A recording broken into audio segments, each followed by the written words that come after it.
Hello, everyone. Welcome to the Mufasa book reading. My name is Julia, and today we're still reading from our newly introduced book, which is titled Business Coaching, Wisdom and Practice. This book was written by Dr. Sunny Stout-Rostron. Today, our reader for today is Paul, and she'll be reading from the second chapter, which is titled The Business Coaching Process. Enjoy. The Business Coaching Process. In Chapter 2, we take a brief look at the origins and foundation stones of business coaching worldwide. We examine the core theoretical and psychological underpinnings of coaching and describe the current reality for business coaching as it is emerging in South Africa and in the international marketplace. We outline modern management theory from the 1970s to the 21st century, from transformational leadership to the learning organization, managing complexity and talent development, and how it influenced the beginning of corporate coaching. Business coaches engage their clients to think of themselves and to develop an awareness of their own consciousness and unconsciousness, which may impact on performance in the workplace.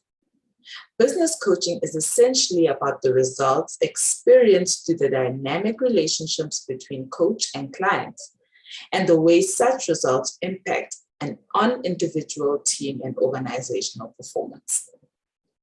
In this chapter, we address the influence of adult and experiential learning on the business coaching process, where coach and client probe the essence of an experience to understand its significance and the learning which can be gained from it. However, ultimately, business coaching needs to be aligned with all the leadership, management, and talent development initiatives within the organization.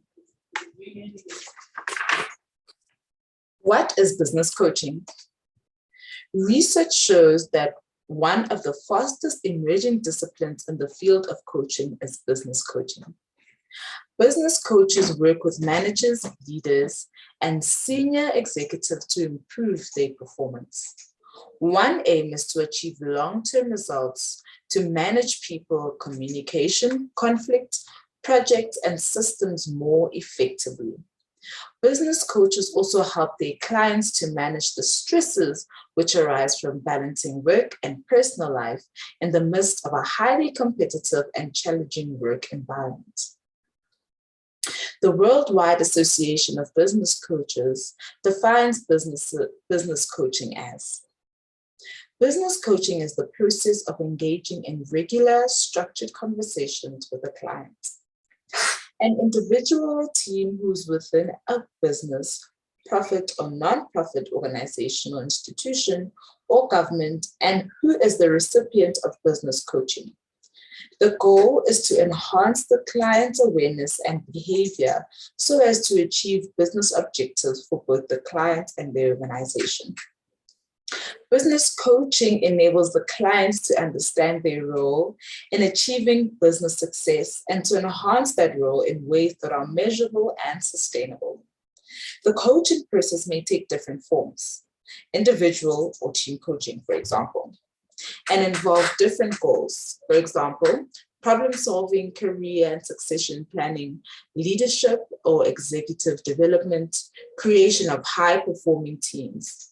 But throughout, there is a clear focus on the business objectives of both the client and the organization.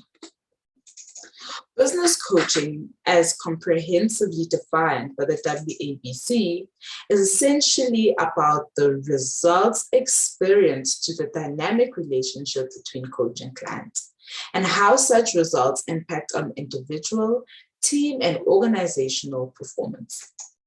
Business coaching focuses on an effective, sustainable, and measurable way of developing managerial leaders and their teams.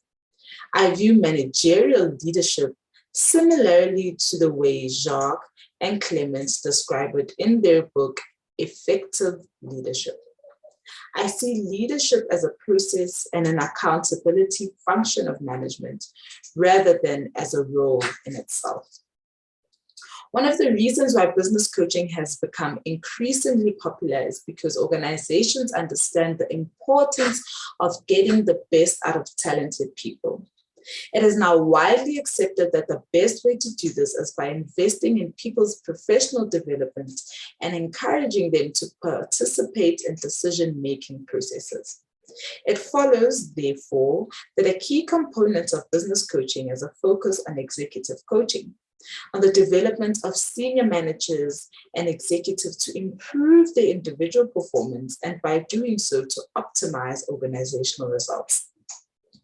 A broad study by the American Management Association underlies that most coaching is provided to high performance middle managers and junior managers on the fast track, while executive coaching targets high potentials, problem employees, executives, and expatriates.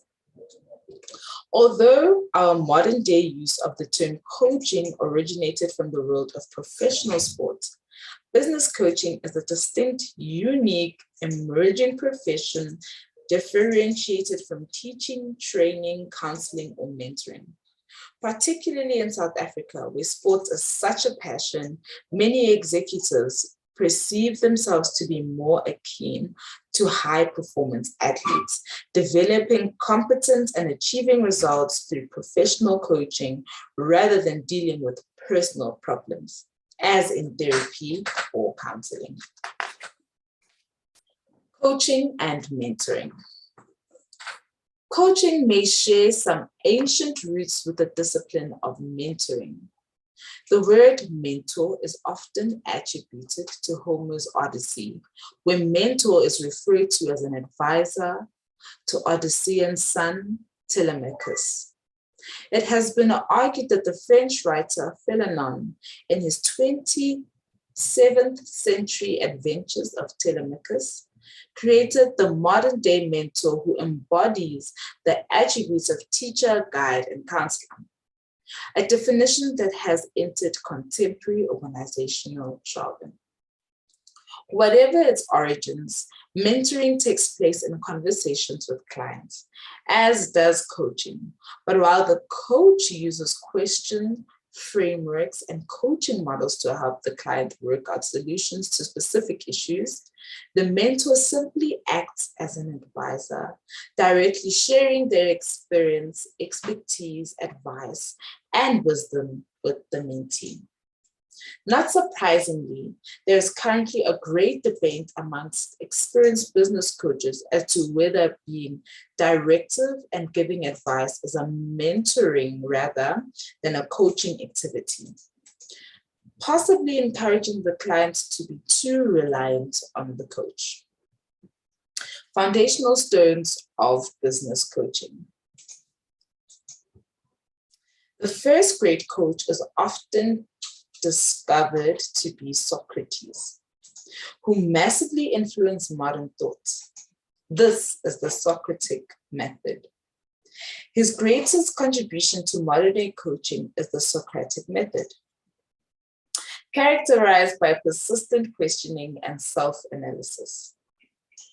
The philosophical statement, "the unexamined life is not worth living," is attributed to Socrates, and although he encouraged individuals to think of themselves, he never called himself a teacher or published any of his thoughts. Perceived to be a threat by the established Greek governing powers of the time, Socrates was tried and found guilty of subverting the good order of Athens.